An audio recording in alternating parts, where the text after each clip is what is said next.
Hola! We're in Jerez, testing the latest superbikes. Yes, indeed. We've got the 2017 BMW S1000RR, which is the benchmark. And we've got the GSX-R1000R. not just the base model, the R. On the Bridgestone VO2 control tyre slick, we'll be testing to find out who's the best.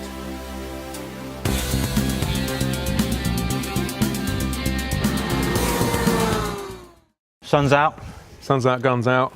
dry track, open pit lane. It doesn't really get any better than that, does it? Two of the best superbikes available.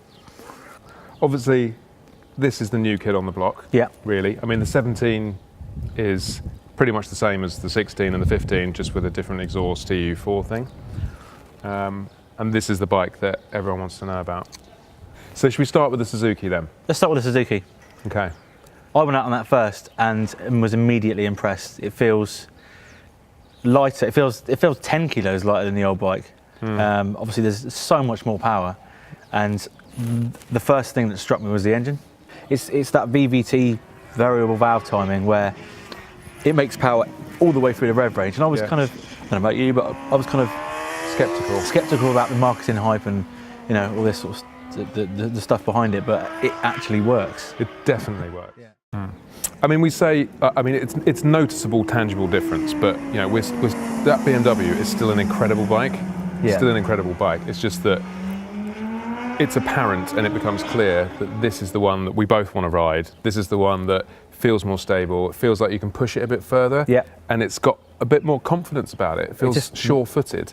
Whereas the Beamer just, I don't know, there's an edge to it which isn't a necessarily warm, comfortable edge. Whereas that, I love. We don't really have any complaints about the BMW. No. It's brilliant, No, it's true. fantastic. We don't have there's nothing wrong with the BMW, but there is something that's very right with that, which I will put up with the idiosyncrasies of that, to ride that. Yeah. Quite intuitive mode selects and stuff as well through that. Yeah, I like that. Just tap the mode button, and toggle through your modes and your TC. And I got to say, there's that. From a track perspective, that TC is very, very good. It's very good. It definitely feels like it's taking into account the slide. Yeah. Rather than just cutting it. Yeah.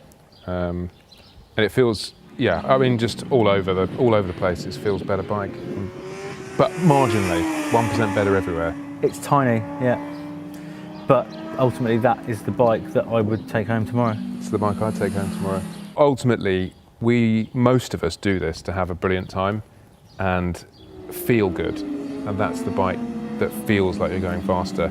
If you are or not, it's kind of fairly irrelevant to most people, but that's the one you feel like you're a hero on.